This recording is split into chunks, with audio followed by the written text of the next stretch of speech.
उत्तर प्रदेश के अंदर चुनाव तो ये देखिए, किसानों से बात ना करने की तमीज तो उत्तर प्रदेश के मुख्यमंत्री को नहीं है। किसानों से क्या, उन्हें विपक्ष के नेताओं से बात करने की तमीज नहीं है। किसानों के लिए कहते हैं कि आए जरा उनकी बक्कल उधार देंगे। अरे जो जनता आपको वोट दे रही है, जो किसान आपको वोट दे रहा है, आप उसकी बक्कल उतारेंगे? आप होते कौन है किसान की बक्कल उतारने वाले? देश की जनता आप और आपके नेताओं की बक्कल उतारना जानती है, और वो अपने वोट के माध्यम से। जब देश की जनता आपको वापस विपक्ष में लाके खड़ा कर देगी ना, तब आपको पता चलेगा कि किसने किसकी बक्कल उतारी। और इस चुनाव में जनता जो है वो इन जैसे नेताओं की, नेता कह रहे हैं कि वो पाकिस्तानी है, अफगानिस्तानी है या तालिबानी है, उनसे जरा ये पूछिए कि भैया इस देश की जनता तो, कोई जनता में से अगर कोई चला गया ना पाकिस्तान भी घूमने के लिए खाली, तो उसको देशद्रोही घोषित कर देंगे। मोदी जी वहां जाके बिरयानी भी खाएं तो कोई आपत्ति नहीं है, ठीक है। चाइना पे झूला झूल लें तो उन्हें कोई आपत्ति नहीं है। बाकी देश की जनता को ये कौन होते हैं बताने वाले कि कौन तालिबानी है, कौन क्या है? अरे हरित क्रांति आप जानते हैं? हरे का मतलब क्या होता है? हरित क्रांति, फसल जो होती है वो हरे कलर की होती है? जानते हैं हरित क्रांति क्या होती है? इनसे इन्हें पता भी नहीं होगा। इन्हें ना हरित क्रांति पता, इन्हें ना श्वेत क्रांति पता, ना दुग्ध क्रांति पता, इन्हें कुछ नहीं पता। इन्हें सिर्फ एक चीज पता है, और वो देश में रक्त रंजिश की राजनीति पता है। जो रक्त और रंजिश की राजनीति भारतीय जनता पार्टी करती है। एक अमेरिका के पास नासा है और एक हमारे पास सत्यानाशा है। ये सत्यानाशी लोग ऐसे हैं कि लाखों करोड़ों खरबों रुपए की संपत्ति बेचने के बाद अब तो हिंदू खतरे से बाहर आ गया होगा। अब तो खरबों रुपए की संपत्ति बेच दी, या अभी भी हिंदू खतरे में है, ये बता दीजिए आप। इन्हों के पास में और कोई एजेंडा नहीं है वोट मांगने के लिए। वोट मांगने का फिक्स एजेंडा है हिंदू वर्सेस मुस्लिम। आप हर एक की जगह पे कोई और टोपी अगर किसान लगाएगा तो उसको खालिस्तानी आतंकवादी बता देंगे, पाकिस्तानी बता देंगे। अरे आपको किसान कहाँ से आपको दिख रहा है तालिबानी है? ये बताइए। अभी हमारे किसान भाई हैं, इन्होंने हरे कलर की पगड़ी लगा रखी, टोपी लगा रखी, देखिए हरे कलर का गमछा भी इन्होंने लगा रखा है। आप इनको तालिबानी बताएंगे? हैं? ये देश का किसान है जो मेहनत मजदूरी करके लोगों का पेट भर रहा है, आप इन्हें तालिबानी बता रहे हैं? तालिबानी तो आपकी पार्टी के नेता हैं जिन्हें किसानों से बात करने की तमीज नहीं है।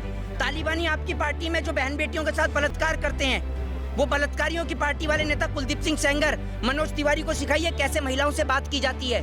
कभी आप किसानों को मवाली बताते हैं? अरे मवाली आपकी पार्टी में, अपनी पार्टी के मवालियों को देखिए, उसके बाद आप बताइए कौन समर्थक है। और आप देशभक्ति का सर्टिफिकेट दे रहे हैं लोगों को कि अगर कोई हरा कपड़ा पहनेगा तो वो तालिबानी समर्थक है, कोई भगवा डालेगा तो भाजपा समर्थक है? आपने सब कलरों पे कि जब 2 साल से सब कुछ बंद है तो रोजगार क्या मंगल पे दे के आए हो आप? हैं? बताइए ना, रोजगार दिया किस जगह पे है? कौन से सेक्टर में रोजगार दिया गया है? किन किन लोगों को रोजगार मिला है, ये बताइए। जैसे मोदी जी के साथ पढ़ा लिखा बंदा नहीं मिलता, मोदी जी के हाथ से चाय पिया हुआ बंदा नहीं मिलता, उसी तरीके से यूपी सरकार के द्वारा जिसको रोजगार दिया गया है वो बंदा ही नहीं मिलता। बच्चे युवा रोज प्रोटेस्ट कर रहे हैं, जंतर मंतर पे प्रोटेस्ट कर रहे हैं, तमाम जगहों पे प्रोटेस्ट कर रहे हैं। एसएससी जीडी के स्टूडेंट्स जिनको अभी आपने देखा ज्वाइनिंग लेटर नहीं मिला, वो प्रोटेस्ट कर रहे हैं, किसान प्रोटेस्ट कर रहा है, और आप कह रहे हैं 4 लाख रोजगार मिला है। कहाँ मिला है 4 लाख रोजगार? जाएंगे कहाँ? अरे जाएंगे कहाँ? हिंदुस्तान की जो संपत्ति बेची है, ये जो रेलवे से लेकर तमाम चीजों का प्राइवेटाइजेशन हुआ है, ये जो घाटे में गई हैं, इनका बिना हिसाब किताब दिए चले जाएंगे। क्यों जाए? क्यों है? अरे बिग सेल चल रहा है। अरे सुनिए, रंगा बिल्ला प्रॉपर्टी डीलर वालों ने आपको भी कुछ खरीद के दे दिया है क्या? ये तो बेचते ही हैं। प्रॉपर्टी डीलर कैसे, क्या आपका जिनको समझाता लीडर वो निकले प्रॉपर्टी डीलर। आप सुन लीजिए कैसे डीलर। एक बात बताइए, सस्ते दामों पे इनके पास से विधायक खरीदने बेचने का इनका काम है, ठीक है। पेट्रोल पंप इनों का बेचने का काम है, ठीक है। किसानों को नीलाम ये करवा रहे हैं। Railway, air India, BSNL, MTNL, तमाम सरकारी कंपनियों को ये प्राइवेट करने में लगे हुए हैं, तो इनका काम ही है बेचने का। इन्होंने, आप ये बता दीजिए, आप इतने सारे लोग हैं, 5 कंपनी के नाम बता दीजिए जो नई बनी हो, बताइए। एक अमेरिका पे नासा है, और सीधी सी बात है हमारे पास है सत्यानाशा, जो सत्यानाश कर ही रहा है पूरे देश का। आप देख ही रहे हैं। आप कहते हैं कि हम लोकतंत्र में रह रहे हैं, डेमोक्रेटिक कंट्री में रह रहे हैं, डेमोक्रेसी में रह रहे हैं। ऐसी कैसी डेमोक्रेसी जिस डेमोक्रेसी के अंदर अगर सरकार के अगेंस्ट सवाल उठाए जाएं, सरकार से सवाल, प्रश्न और क्वेश्चन किए जाएं, तो कभी हमें पाकिस्तानी बताया जाता है, कभी आतंकवादी बताया जाता है, कभी मुस्लिम बताया जाता है। हमें अपना सर्टिफिकेट, हमें देशभक्ति का सर्टिफिकेट का पहले सरकार को दिखाना पड़ेगा, या अगर जो भाजपा को नहीं मानता वो देशभक्त नहीं है। आप एक बार लड़के देखिए सरहद पे। मोदी जी जिस दिन सरहद पे लड़ने की बात करेंगे ना, पाकिस्तान से, अमेरिका से, चाइना से, उस दिन इस देश का हिंदू, मुस्लिम, सिख, ईसाई सबको एक साथ पाएंगे सरहद के ऊपर खड़ा हुआ। मैंने बोला इस बिल के लिए कहा है मैंने। आप पूरी बात सुनिए। मैंने कहा इस बिल के लिए मैं कहूंगा कि अच्छी बात है सरकार ने बिल वापस लिया, फिर हमारी सरकार से लड़ाई होगी एजुकेशन को लेकर, ठीक है। देश में जो सांप्रदायिक दंगे हो रहे हैं इनको लेकर, हेल्थ को लेकर, शिक्षा को लेकर, बेरोजगारी को लेकर, जो युवा बेरोजगार है उनको लेकर। नोएडा के बाद 2021 है जी। कहाँ सांप्रदायिक दंगे हुए? कहाँ सांप्रदायिक दंगे नहीं हुए, आप बता दीजिए। आप मुझे बताइए। दिल्ली के अंदर क्या हुआ था? दिल्ली के क्यों छोड़े? दिल्ली देश में नहीं आता, दिल्ली देश में नहीं आता। क्यों छोड़े? यूपी कहाँ? यूपी में हाथरस में क्या हुआ था? क्या हुआ? यूपी के हाथरस में क्या हुआ था ये बताइए। ये एक दंगा नहीं हुआ था तो अरे आप मतलब बहन बेटियों के जो उनके साथ में दुर्व्यवहार हो आप उसको दंगे से नहीं जोड़ते। आपके लिए दंगा वही है जी। पश्चिम बंगाल में भी थी। किस चीज में?